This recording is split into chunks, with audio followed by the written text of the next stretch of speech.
My name's Denton. I'm a grateful recovered alcoholic. Good to be with you all tonight. Thank you for that warm introduction, Steve. And, it's a privilege and honor to try to give back to Alcoholics Anonymous. Saved my life some years ago, and honored to be here. So thanks for having me down. I've been prayed up, dressed up, showered up. I don't know anything else I can do. So I'll try to settle down a little bit. I am a little bit nervous for some reason, but it's a privilege to be here. So a little bit of housekeeping. My sobriety date is January 18th of 2010. I have a home group. Currently, it's a gratitude study group in Raleigh. Transitioning right now, making some changes in my meetings, but it's been my home group for a long time. Real good structured group, Three Legacy group. I have a sponsor. He's here tonight. I'm current with that sponsor. Haven't always been that way in my sobriety, but I found the sponsors pretty key and integral. So we're current, and I have the privilege of sponsoring other men. So with that said, I'll get into it and try to share with you a little bit about my journey in this time I've had, and it's been quite an experience thus far. So I'm from Virginia originally, grew up very loving family, no real reason to want for anything. For whatever reason, we hear it at the podium a lot, always felt a little different, not a place, not really sure why. Bill Wilson described it as anxious apartness. I've kind of latched onto that phrase. I think that describes it pretty well. For whatever reason, I had that feeling growing up and managed to hold off until I was 12 years old to take my first drink. And, when I did, it set me on a path of, kind of seeking out this feeling that, for whatever reason, made me feel okay. I'm not sure all that was happening when I was 12, but I knew that it was something that I wanted to do. I started to experience and experiment with alcohol during high school.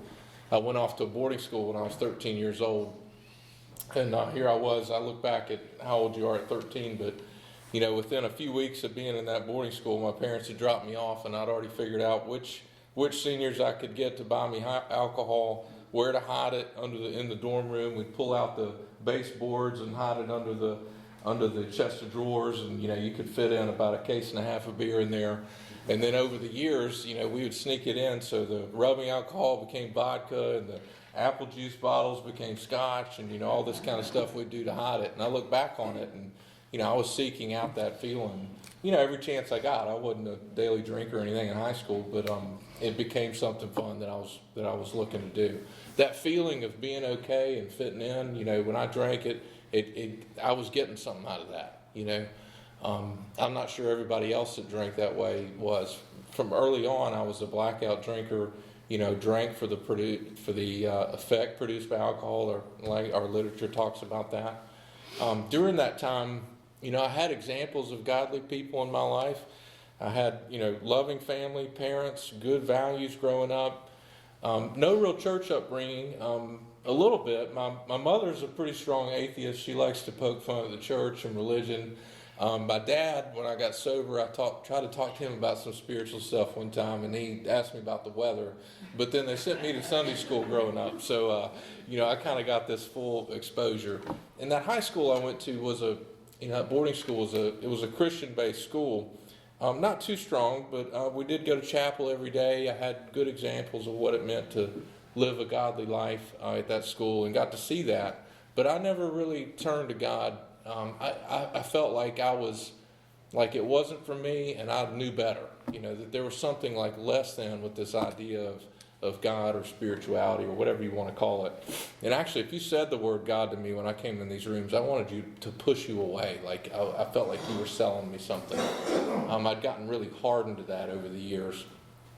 So I went to that school, but I'd get in trouble, blacking out or drinking, and I had no problems throwing up a foxhole prayer. I had no problem going to God in those moments, or at least saying, whatever it would take, just as long as I could not get in trouble.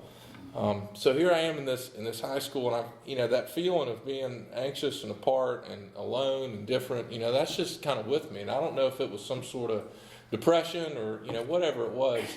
I was carrying that around, and I kept chasing what I thought was going to make me kind of feel okay. And so I would set my sight on things, and school came pretty easy, and I excelled in it.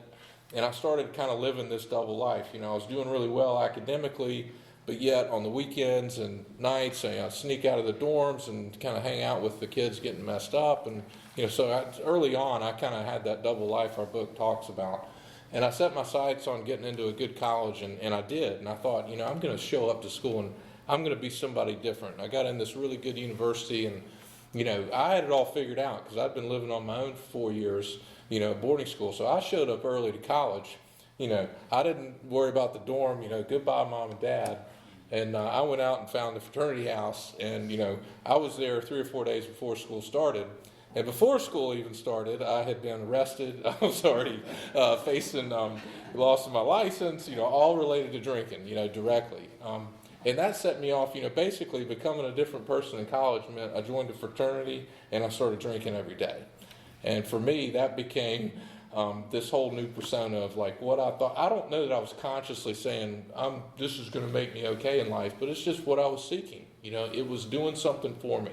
I didn't know at the time, but alcohol was answering this deep-rooted problem inside of me. That feeling of being different and apart and alone, I was getting something out of that. For me, I drank for the effect. I learned in that fraternity how to really drink, and that turned into, how to black out quicker, grain alcohol, all the stuff there. Within a year or two, I'd found some things to supplement my drinking. We had a speaker at my home group talk about supplements. So, this supplementing my drinking meant that I found some things that helped me stay up longer and drink a whole lot more. When I got in these rooms, I thought, and I'll share, part of that, I wrestled with those supplements and thought that might be the problem. But at the end of the day, alcohol was always there. That was what I went to. I knew the effect I was going to get from it. It was reliable. It got me to where I needed to go. So over those years in college, I was, starting to have consequences, but still able to kind of pull it together. The academics pretty quickly went by the wayside. Within a year or two, I was on academic probation. It got to where, and this is where some of the supplements, I really just got spun out of control. I probably should have come into rehab at that time, but I didn't. I got to where I couldn't get out of bed unless it was, I don't know, maybe 4 or 5 in the afternoon. I'd start drinking, maybe eat some food, maybe not. Usually, maybe go to a night class. I remember during this period I was taking mental health. It was at 7 or 8 at night, and I'd go in and study about all the supplements and drinking and everything that was going on. I'd say, oh, that's interesting, and then I'd go out to the bar. I made that class. But, I had a period there where, I started to lose track of days, track of weeks. I'd go on these benders and just, kind of not really, just lose time. And I can remember making that conscious effort, of trying. It was a problem at that time. I knew it was like, I felt like it was this beast within me, I was carrying around. And I would wrestle, it got to where I didn't want to get as messed up as I was getting. I started to find myself blacked out in places I didn't want to be. That's when the real guilt and the shame started to really accumulate. I would stuff this stuff down in, laugh it off, and then, keep going. And it started to really weigh on me. Life got really hard. I don't know I knew all that at the time, but that's really what, in reflection, was going on. So I reached that bottom of academic probation. I promise I'm not going to just dwell on this year-by-year stuff being in 20, but, so I reached this bottom, and I think maybe the supplements were the problem, and, so I leave school for a year. I'm just going to pull my watch out, and I lean on family, We're really good at, or I was, using family and using those around us, and I moved in with my sister in Charlotte, and I came down to Charlotte, moved in with her, and I got a job in construction, and so I got in really good physical shape. I got off of those supplements, but I was drinking every day and, still using some other stuff, but I was somehow able to kind of manage it. And basically, the pain wasn't bad enough. And I pulled it together and got back into that university. They gave me another shot, and somehow I got out of there in a couple years.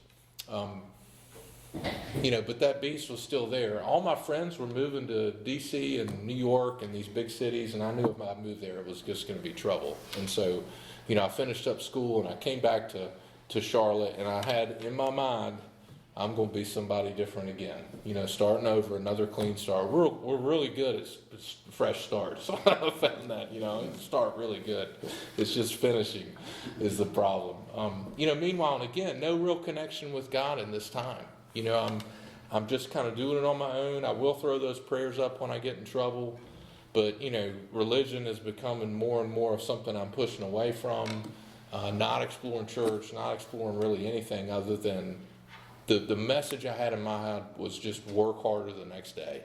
So I moved to Charlotte out of that school, and I kind of went the other direction from being social in a fraternity.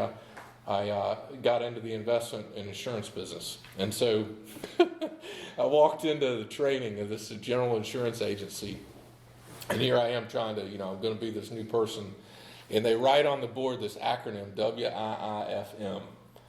And the general agent writes under it, "What's in it for me?" And I thought, I have arrived. That was my thinking. Everybody's driving a nice Mercedes, a BMW. It's all commissions. Everybody's making a lot of money. This is the answer, And so I go chase that stuff, carrying around this anxious apartness, right, different, the loan, all that.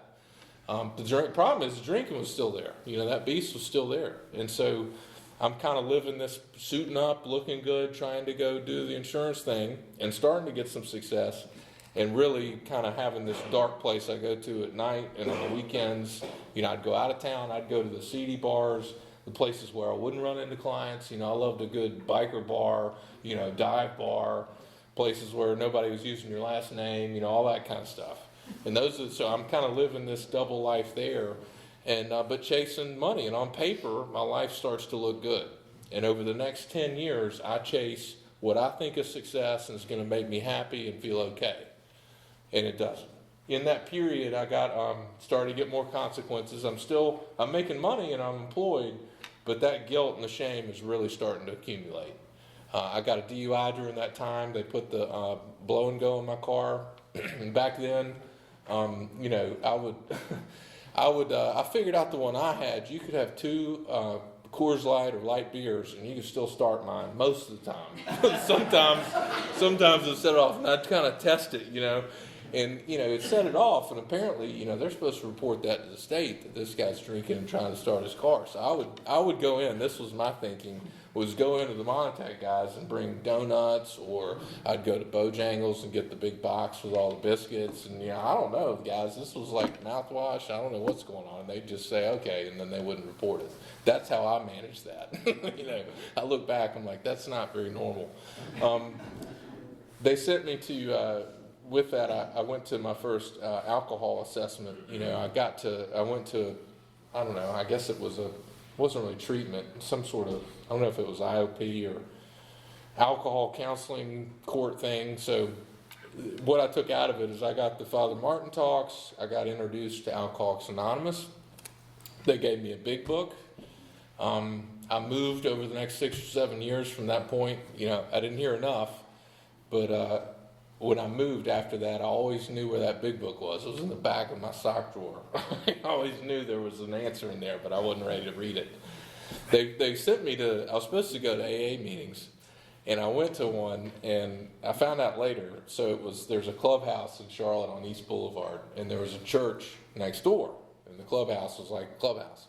Well, I went in the church, and so I walked in, and I was just, terrified, right? I'm walking in, think I'm going to my first AA meeting, maybe have a problem. I've been telling them no problem.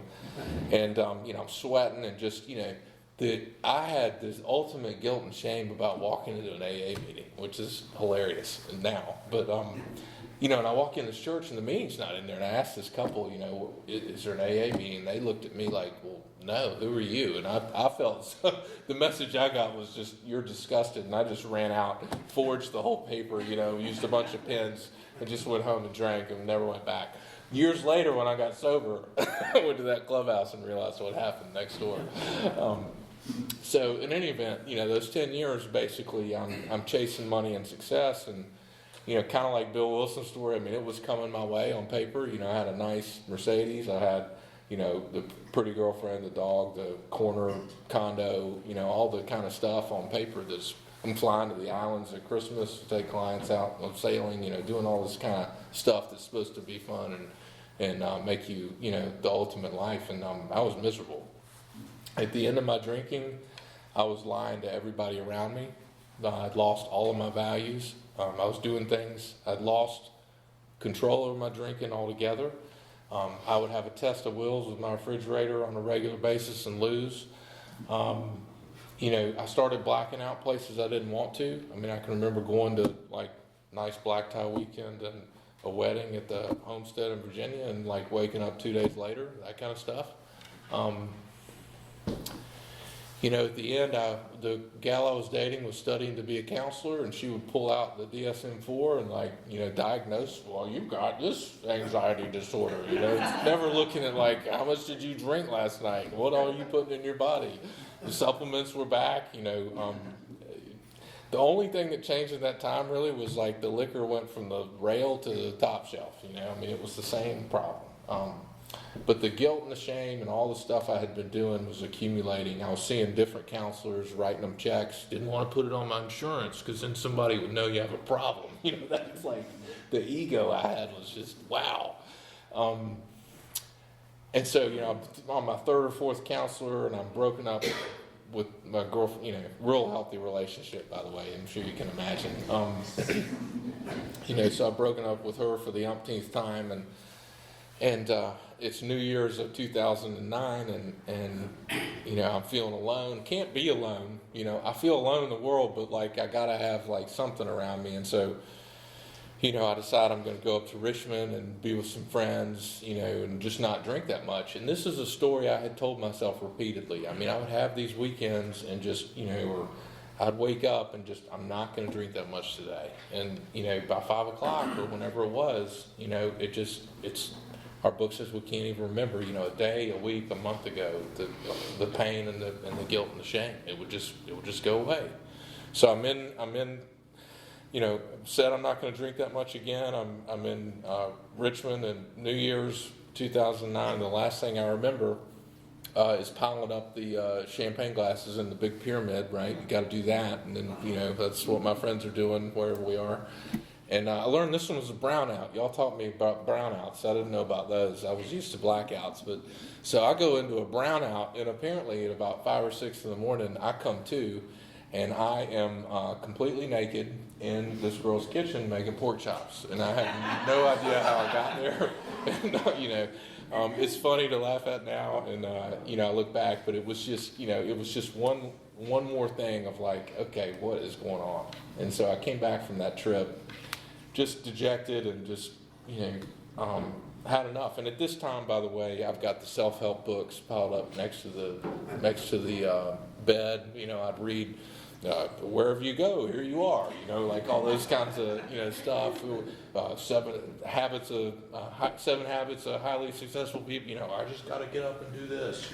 I had been trying all of that, and none of it worked. I had Post-it notes around my condo, like to try to get out of bed and remember to do stuff. Alarm clocks in other rooms, all that. So it had gotten really hard. I come back from that trip, and I go back to that counselor. And this guy, this was the third or fourth one I was on, and he had a black belt, I think, in like substance abuse. And I think he had been just waiting on me to get honest. But, I got honest with him about my drinking in that meeting.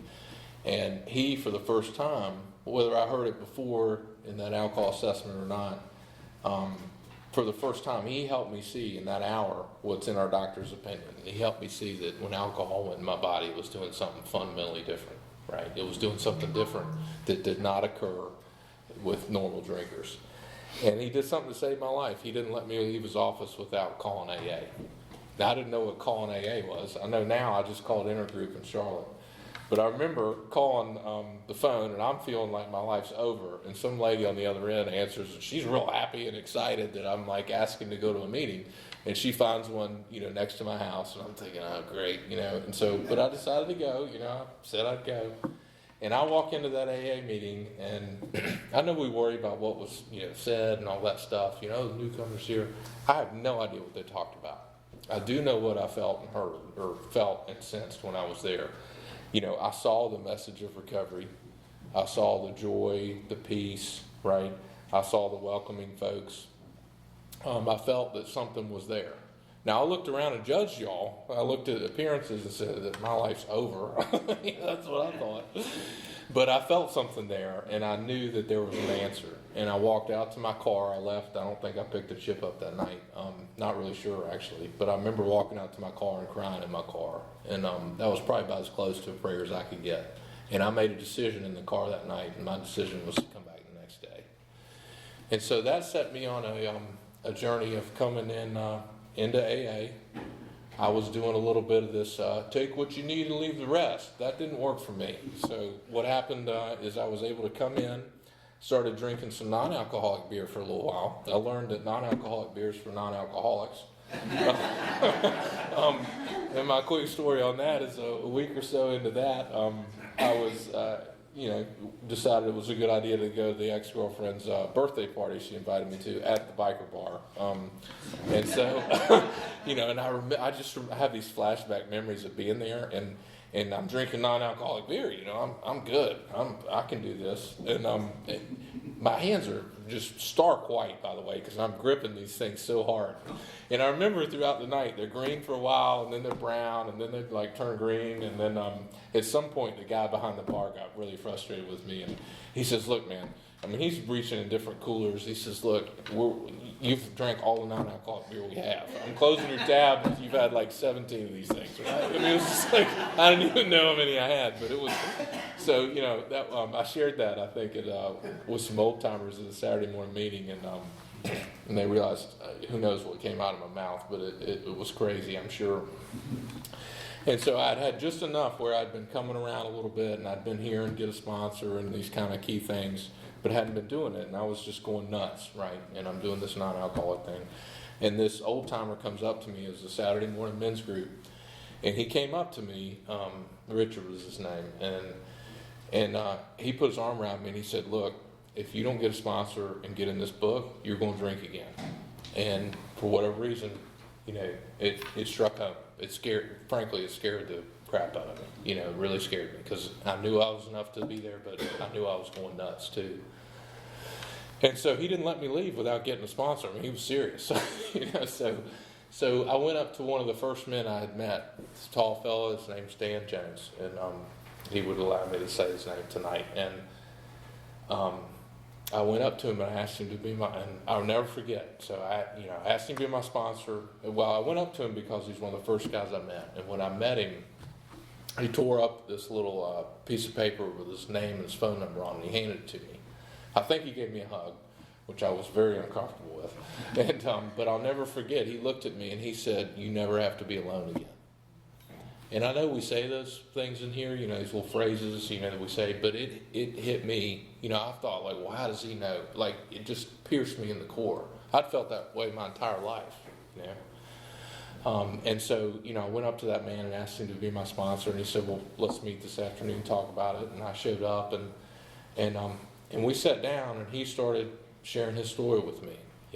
I didn't know, he was just following working with others. By the way, a whole chapter on it. I got very angry when we got there because I realized he was just doing exactly what it says. But he started sharing that with me, and it struck me in a way I'd never, it was the language of the heart that Bill Wilson talks about. And so it struck with me in just a whole different way. And everything about that man shouted a godly walk. The way he carried himself, the loving way he spoke, the real experience. There was no BS about this person at all. I was living a total life of BS on what looks good on the outside. He was authentic as they come. And so he shared that message with me, and then he asked me if I was willing to go to any lengths to stay sober. And then he said, "Before you answer that, let me share with you what that looks like." And he outlined kind of his AA program. We talked about, he said, "We're going to have a relationship." I was like, "Well, I don't know what that means." He said, "Look, we're going to talk. We're going to go through this book. We're going to sit down. We're going to go through this book line by line." And he introduced me to Alcoholics Anonymous. He showed me what a home group meant. He showed me, I had to call him.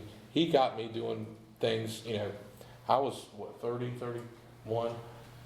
He taught me how to do things. I thought I was, I had life figured. He totally taught me how to do all of that, right?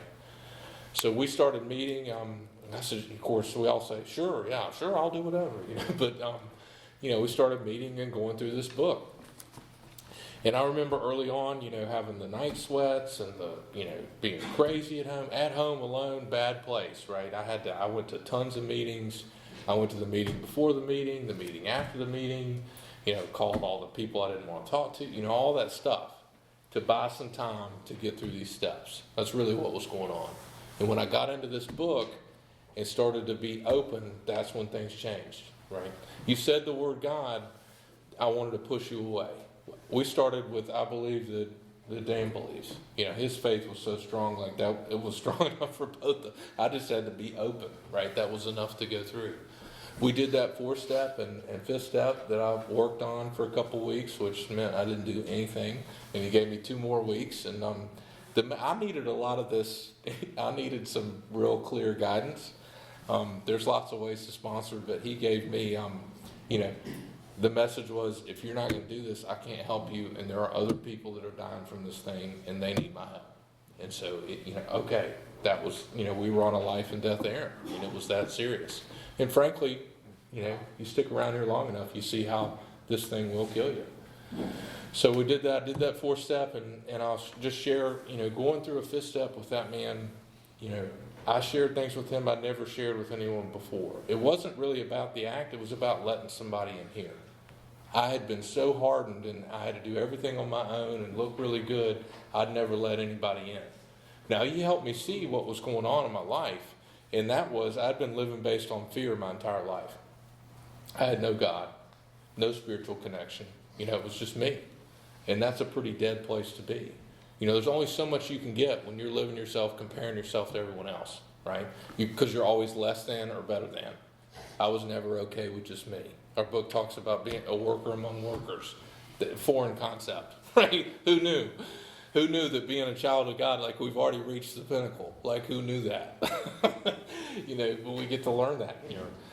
So I walked out of that 5th step, and for me, it was a powerful release. I came out, I can remember, I cried for the first time. I'd lost the ability to cry. Towards the end of my drinking, I'd become so numb. I had close, grandparents, family members die that I had no tears for. I just lost the ability. That's how cut off I'd become from the Spirit. It's interesting, we talked about this recently, or I've talked about it a few times, it's called spirits, alcohol, for a reason. It's a false spirit, right? I'd been stuffing that in for so long, and it stopped working. So I come out of that 5th step, and I've got this new truth, and we do that 6 and 7 immediately, right? And I go take the hour to do the meditation, and I can remember the bench I'm sitting on in the park. I can remember the way that the wind is blowing, right? The sun shining on the trees. This whole new peace and calm and effect come over me. And I can remember it today like it was yesterday. I'm sitting right there. So very powerful experience for me. And then we were, quickly knocking on doors, right? It's right into the amends. We launched on a vigorous course of action. And I had to make a lot of amends to some people I did not want to see.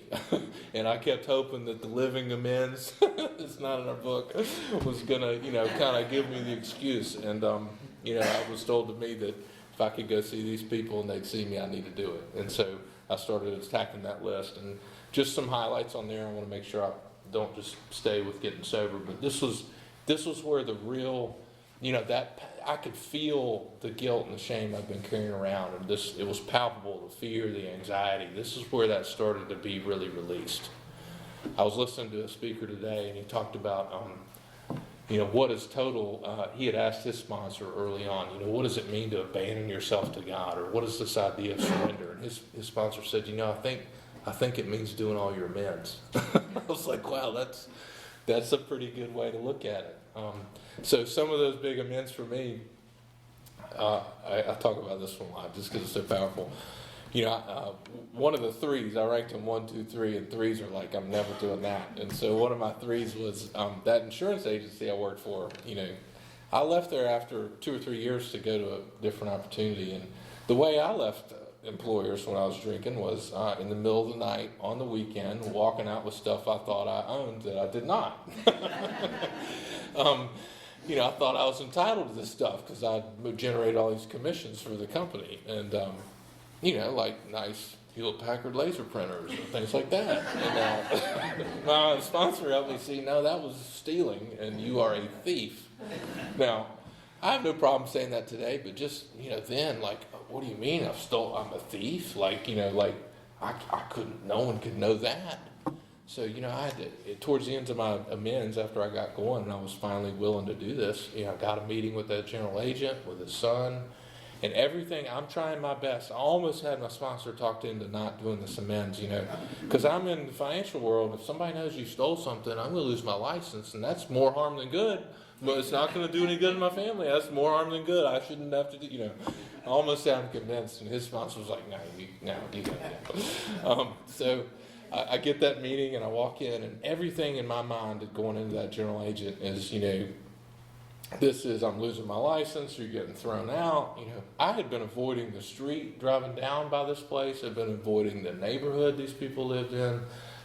I had just, as much as I had been avoiding this whole thing, just running. I mean, I had been running from my problems for years and drinking somehow to deal with it. But at this time, I'm living a different life, right? I'm learning how to pray. I'm being open in the morning. I'm on my knees in the morning. I'm 86 to 88. I mean, I'm doing all the things our book tells us. And so I'm finally ready to do this amends. I have the meeting, and I'm prayed up beforehand, and I'm asking God, I'm trying to put the result in His hands. And, it says in our book, it shouldn't matter if you get thrown out of the office. You just got to go in there and do it. And so, I go have the meeting, and, the first thing, the general, they don't know why I'm meeting. I just got the meeting. And the first thing he asks is, he looks at me and says, so you still getting knee walking drunk? And I'm thinking, like, I didn't think I was that bad, man.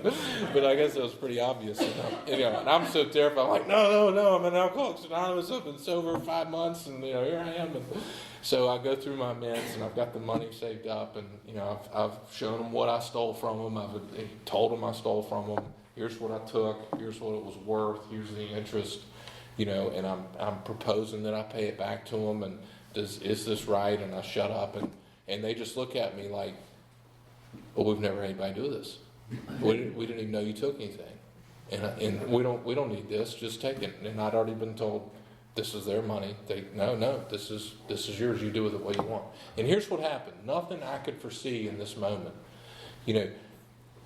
They take the money and give it to the son's, a charity for special needs. The son had a special needs child that they were involved with. And they took them several $1,000s, and they took it and put it towards that. Then they walked me around the office.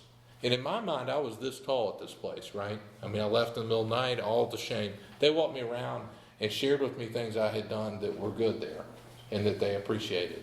And they walked me around to see what they had done. And I walked out of there free. A free man, right? I mean, it was like just the chains came off. Not only did I get a new street and a new grocery store and neighborhood I could go in, but it was just, this whole new experience. And so those amends were so big. It brought me closer to God. And some of those promises say, we began to feel the nearness of our Creator. And that's where I really experienced it. I found myself at after a year sober, again, I think I shared with you my views on religion and the church. I wanted to push things away, and I wanted to blame the church for the Spanish Inquisition and the Crusades and all this stuff from hundreds of years ago. And I found myself after about a year, I found myself in a Bible study and being open to what is this next chapter, right? What does this look like for me? Because I had never honestly asked myself what those things mean. Our book says, "Be quick to see where religious people are right." I was quick to see where they were wrong. So I started to have my own experience. I also like that part that says, do not let the spiritual terms deter you from asking yourself what they honestly mean to you. I wanted to take someone else's opinion and just apply it. Never look at it for myself. So I found myself on a whole new journey in a year sober. Finding a faith, finding what that has developed and means to me. I realized I needed to change careers, or felt called to, frankly, and spent some time figuring out, we hear people going back to school. I know it's not really always the answer, but for me, I felt called to change my career, and I got a chance to go back to graduate school, and I moved at 2 years sober. All the doors kind of lined up, and that's a whole other story I won't spend too much time on, but I found myself moving to Winston-Salem at 2 years sober. And here's some fellowship for you. When I went to move, we were big in Charlotte on helping each other move and kind of do those kinds of things amongst the fellowship. And when I went to move, I'd hired I was going to get movers, and no, we're all going to help. And so my sponsor, I went and got a U-Haul, and I counted the guys. I had some coffee ready, and 17 guys showed up to load up this U-Haul on a Saturday morning. And I went to get coffee, and it was done. And then 6 guys drove with me to Winston-Salem to move me into school. It was like, wow. None of the people that I was drinking with or that I had friends with over my years were doing anything like that. That was beautiful. And I've tried to carry that into the fellowship, now in Raleigh and certainly in Winston. And so this time I had a chance at school. I showed up early. I didn't get arrested. I went and got a new home group. I found a new sponsor. Got real involved in AA about a month before school started.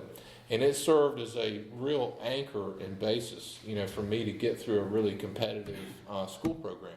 And what I found was, early on, I had that new sponsor, and I'm a month or so into school, and I'm like, my brain doesn't work. I did too many drugs. It's fried. I can't do this. That's what I've got going on. And so, my sponsor's list, he says, well, how many sponsees you got right now? And I was like, what, sponsees? I got to go to the library. What are you talking about? He says, you need to pray for that. And so within 2 weeks, I kid you not, I had 4 new guys. How are you going to deal with 4 guys? And it was perfect. It kept me grounded. So I'd line up meetings with them. I'd have, Saturday morning, it'd be 1, 2, 3. We'd do hours in a row. I had my home group.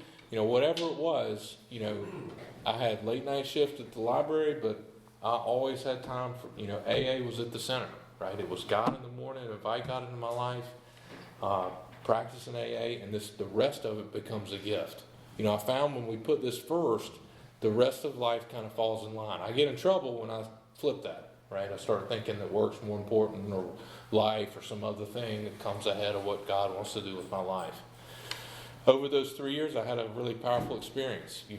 School, I did okay in school. I was able to get through there. Some of my classmates would come in and out of the rooms. That was interesting. But I was able to, stay present and help folks and get through a really competitive situation. At the end of that program, I sent out some letters, and I sent one out to an employer in Raleigh, and a few things. So I got written back, and this was an opportunity to be mentored basically by a judge. And so, I had the interview, and I knew it was coming.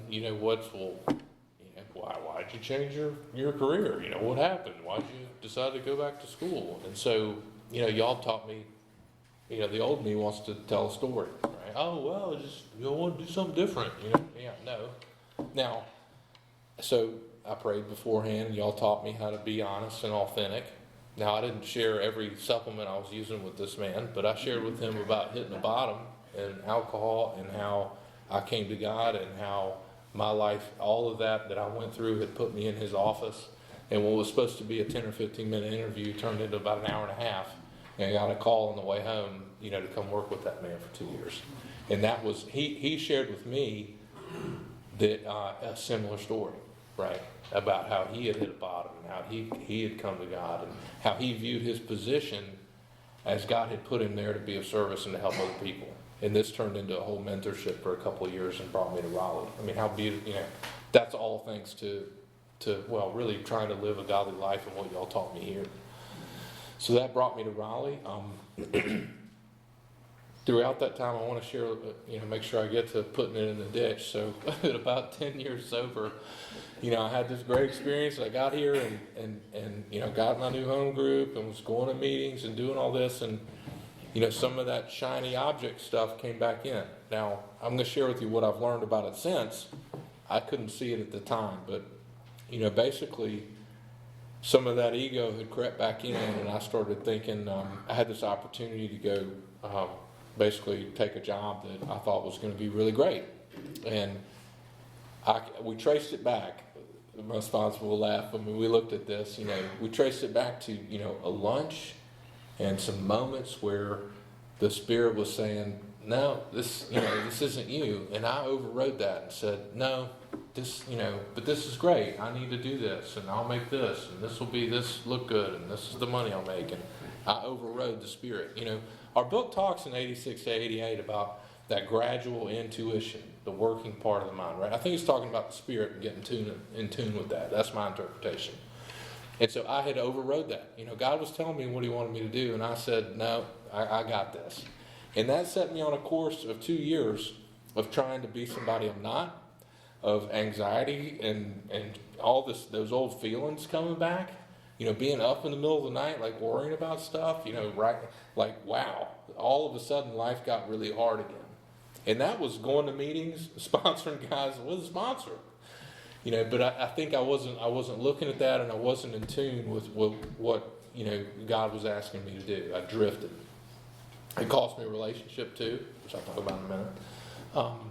But in that time, so what did I do? I didn't have to drink. I probably got close. I don't remember really, dying to go out, but I was pretty messed up. And so for me, it wasn't my sponsor's fault, but I needed to change some things. And so I got a new sponsor. We got back in the book.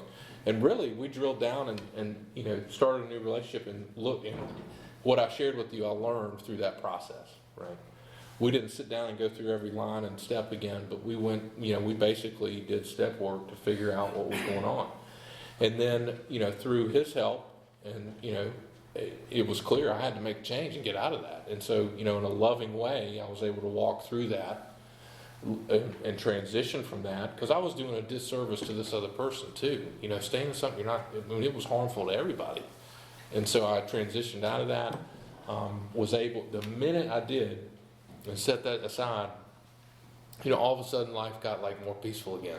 Career-wise, like I started getting really busy. I help people every day. I love what I do. And it's like my cup is running over with like stuff to do. Like the minute I got out of that, it's like totally shifted. I don't know if it's like that for everybody, but I've been blessed that way. But it was like very clear that was a change that needed to take place. During that period, I lost my father. He passed away rather unexpectedly. It's 5 years now, so in Thanksgiving. And I want to share about that because, as hard as that was, he was pretty younger. As hard as that was, in that process, when my dad passed and, we went to the hospitals, it was after midnight. Here's the example of like how the work we do here can like help our families. We're in that moment, and my mother, the one that's the hardened kind of atheist and pokes fun at religion, she looks at me, and my dad's passed away, my mother's crying, my sister's there, she's crying, and she looks at me and says, will you pray for us over him? And so I got to say a prayer with my father passing away right there with them. She's never asked me to pray for anything other than, maybe a short prayer for formality at Christmas, but that's about it, like to actually have a meaningful prayer, like wow. So that was, kind of beautiful to step into that role and try to help my family that way over the years since. I got another shot at that relationship, and so, that's been pretty beautiful. I'm engaged now, and so that's kind of come full circle. And, that's been exciting and challenging too, because I think it requires you to be authentic. And, at my core, left to self, I want to go judge my life or, find problems where they don't exist, and the real, God gives us this beautiful life when we just get out of the way and we live it in the present. That's, I think, one of the biggest things AA has given me is, living in the now. I was so used to beating myself up over my past, worrying about how things are supposed to be, or just worrying about the future, never, in today. I mean, we hear that a lot, but like I can really say that today. Let's see. Yeah. I think I'm going to close with a passage here. Probably left out a lot of stuff, I'm sure, but this is one I've been reading a lot lately, but I think it kind of just still talks to me about that feeling. It says, this is on page 55 of We Agnostics. Actually, we were fooling ourselves, for deep down in every man, woman, and child is the fundamental idea of God. It may be obscured by calamity, by pomp, by worship of other things, but in some form or other it is there. For faith in a power greater than ourselves and miraculous demonstrations of that power in human lives are facts as old as man himself. We finally saw that faith in some kind of God was a part of our makeup, just as much as the feeling we have for a friend. Sometimes we had to search fearlessly, but he was there. He was as much a fact as we were. We found the great reality deep down within us. In the last analysis, it is only there that he may be found. It was so with us. We can only clear the ground a bit. If our testimony helps sweep away prejudice, enables you to think honestly, encourages you to search diligently within yourself, then, if you wish, you can join us on the broad highway. With this attitude, you cannot fail. The consciousness of your belief is sure to come to you. My name's Denton. I'm a grateful recovered alcoholic, and thanks for letting me share.